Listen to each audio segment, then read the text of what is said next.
All right. One of the things that they are going to ask us to do on the EOC is graph a function. And to graph a function, a quadratic function, you need at least 3 points, right? Because you need 2 points to make a line, but you need 3 points in order to make a parabola, right?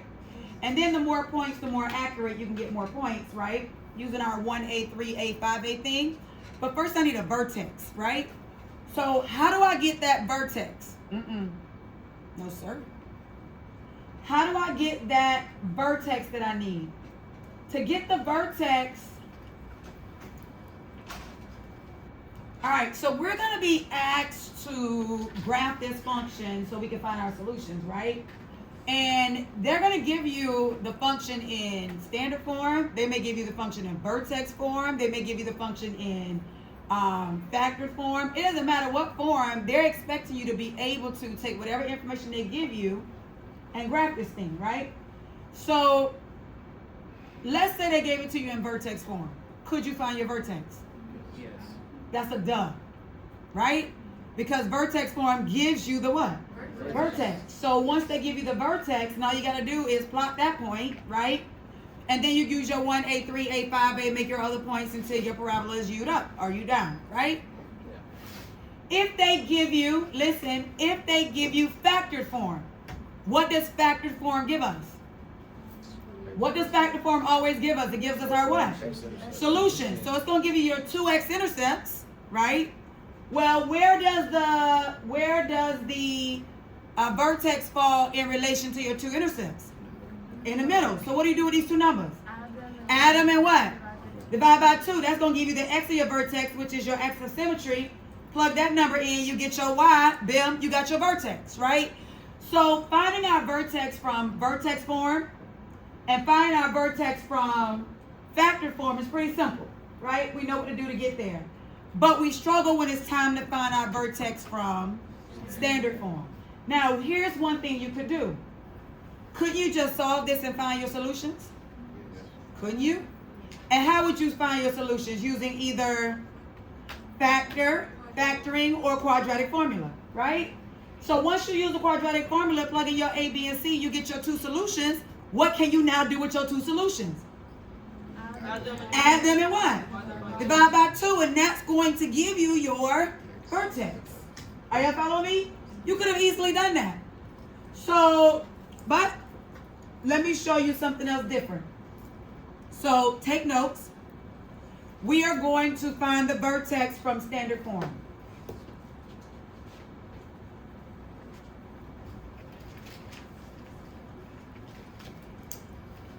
To find the vertex from standard form, here's the thing that you need to remember.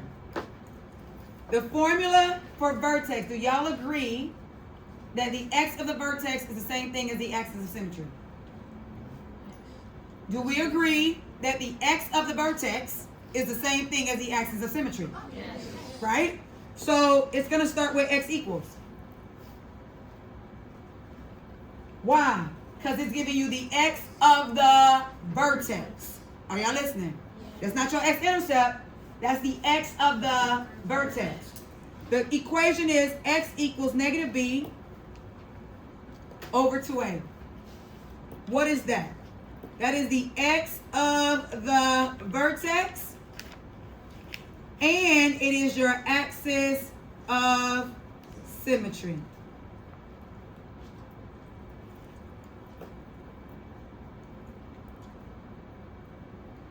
What is that equation? Negative b over what? 2a. So let me show you what that looks like. Grab your calculators. So, can we identify our A, our B, and our C? What is our A? 2. What's our B? 10. What's our C? 12. Now, what do we do with these 2? We are going to plug them in here. Are y'all with me? Now, I would multiply A times C, find my D and E if I am trying to factor, which tells me to get my solutions, right? But right now, I'm not looking for my solutions. What am I looking for? Just trying to find my vertex. So I'm trying to find my highest point or my lowest point, whatever that is, right? So I'm going to put x equals negative b over 2a. Alicia, those are not on, right? Equals, now watch what I do. Negative. What is my b? Over 2 times, what's my a?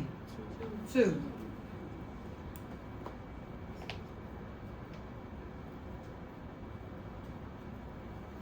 Equals. Now, what kind of 10 is this?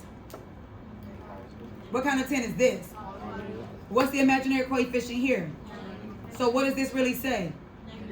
Negative 1 times what? 10. So what is negative 1 times 10? Negative 10 over. What's 2 times 2? 4. Now, can we use the calculator to divide those two? And what do we get? X equals what?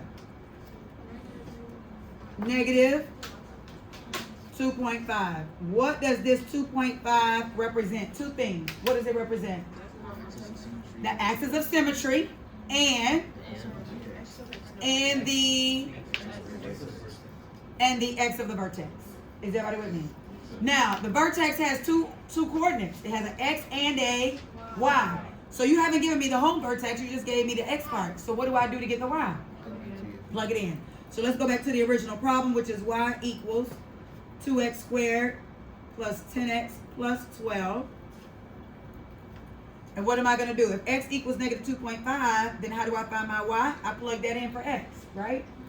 So y equals 2 times, and I'm just going to plug in negative 2.5 whole thing squared, right? Plus 10 times negative 2.5 plus 12. I'm going to stop it for a second. All you do is plug in the numbers. Why am I plugging these numbers in? First of all, what number am I plugging in? Why am I plugging in negative 2.5? What is it? It's the x of what? Of vertex. Why am I plugging it in? So I can find the y of what? The vertex. I need the whole order pair, right? All right, so grab your calculators. Don't make me do the math. You got calculators. Let's go. What are we putting in the calculator? 2? No. Do we do multiplication before we do exponents? Never. So what are we doing first? So tell me what to put in the calculator. 2.5 plus or minus squared.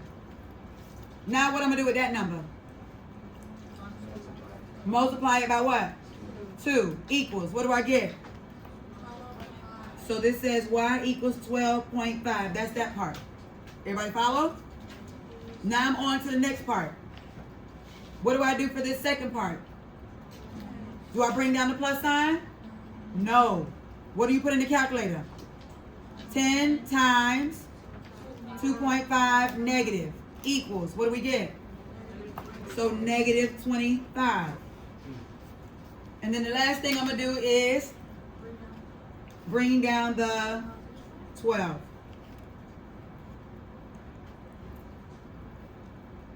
Is everybody following?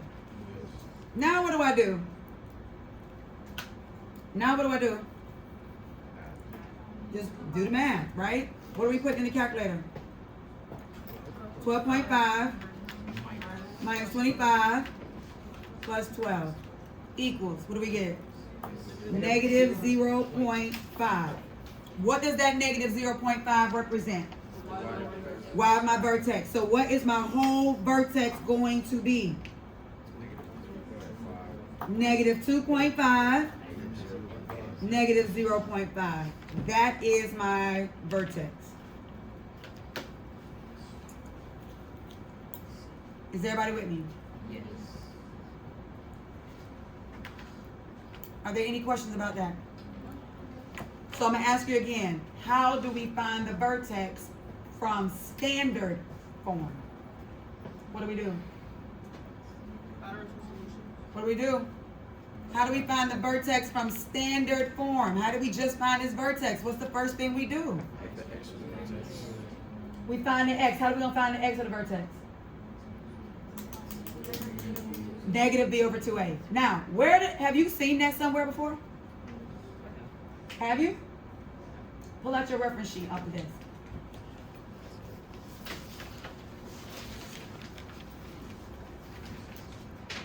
Where have you seen that? In a quadratic formula. Do y'all see that? Yes. Negative b. Y'all see that? Over what?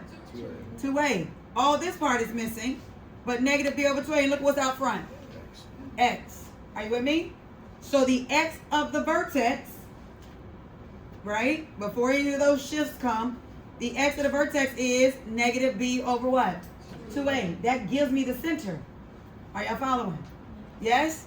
And then the points that are around the side, which is quadratic formula, gives you your x-intercepts, right? These numbers are plus or minus the same distance from that point. Are y'all with me? But this negative b over 2a, x equals negative b over 2a, is how we find our vertex. The x of the vertex. And then once you get that x, you take it and plug it back in and get your y. Is everybody good there? I want to prove to you that that is the solution.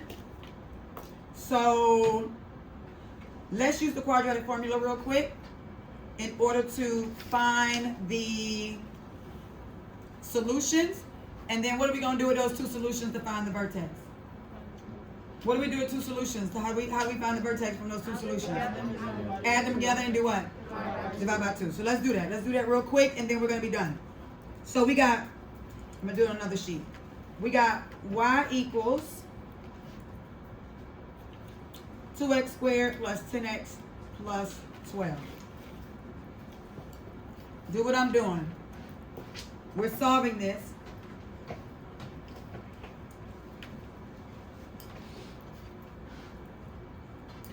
Now we can do this two ways. We can either factor this and find our solutions, or we can use quadratic formula. Are y'all with me?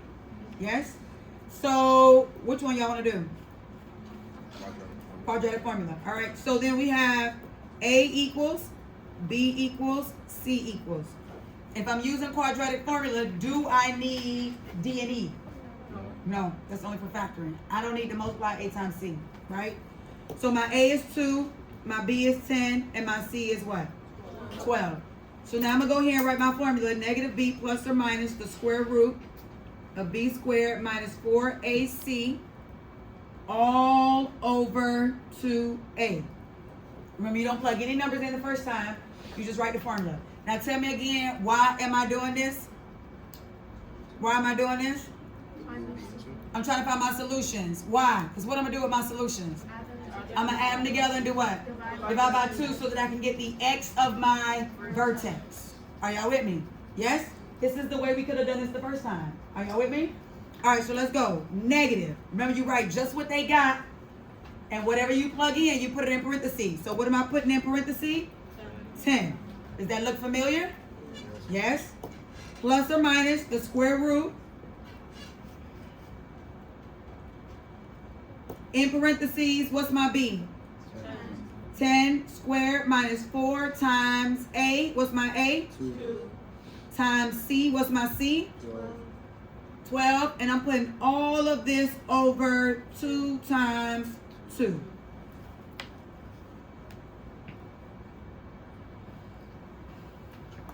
Now, this 10 that I put in here was positive, but it's a negative out front. So what does this become?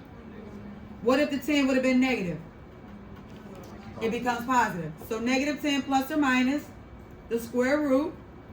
10 squared. You got calculators. Give me these numbers quickly. What's 10 squared? 100. Now, do I just bring this minus down automatically? No. How many negatives do I see? 1. So is this product going to be negative or positive?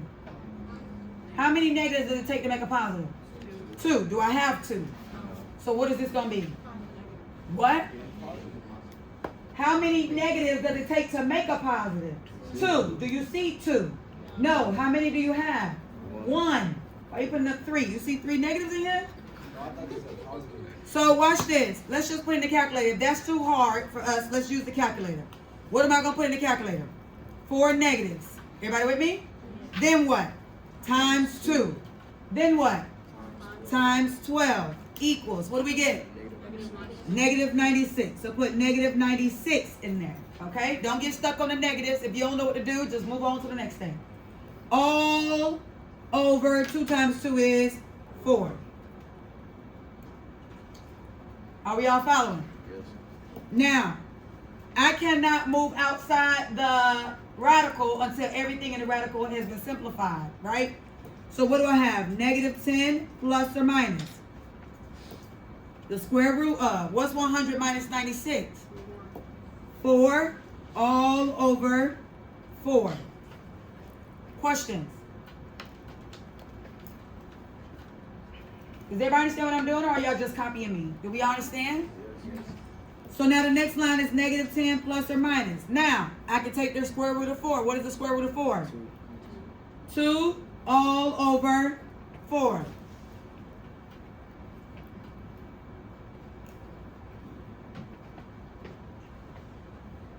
Now I'm ready. I don't have a radical anymore. It's all simplified. So now what can I do? This says negative 10 plus 2 over 4. What else does it say? Negative 2 minus 10. Minus 2 over what? 4. So I'm going to put x equals negative 10 plus 2 over 4.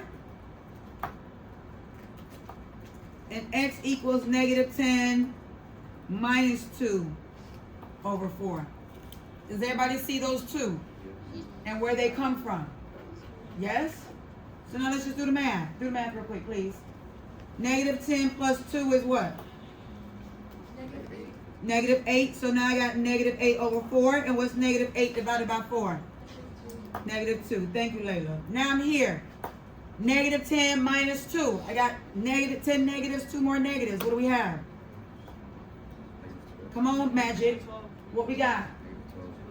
Negative 12. So then we got negative 12 over 4. Do the math. What do we have? Negative 3. So what are our two solutions? Negative 2 and what? Now here's my question. Negative 2 and negative 3. Is that my vertex? Y'all hesitating. Is that my vertex? No. What is this? My solutions, which are also my what? X-intercepts. Those are my 2 points that's sitting on the x-axis, right? So what am I going to do in order to find the x of the vertex? Add them and what? Divide by 2. So we're going to do negative 2 plus negative 3, and then we're going to divide it by what? 2. So put it in your calculator. 2 negatives plus 3 negatives equal, what do we get? Negative 5, and we're going to put it over 2. So then we divide it by 2. What do we get? What does that negative 2.5 represent?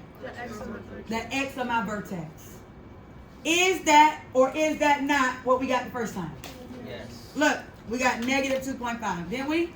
So do you see how we could still, from standard form, still get the vertex? Do y'all see that? Without the negative b over 2a, we still could have got the vertex just by using the quadratic formula, getting those two solutions, and then finding the middle of them. Are y'all following? There's other ways to get them. They got to run kind of fluid in your mind, all the different ways that we can get there. Don't have to be the same way. Are we all clear with that? Now, I don't have my full vertex. All I have is the x of the vertex. But if I want the y of the vertex, what do I have to do? Plug it in. Any questions? Are we all clear? Yes. All right. So, today you are going to, I'm going to give you 3 problems. And,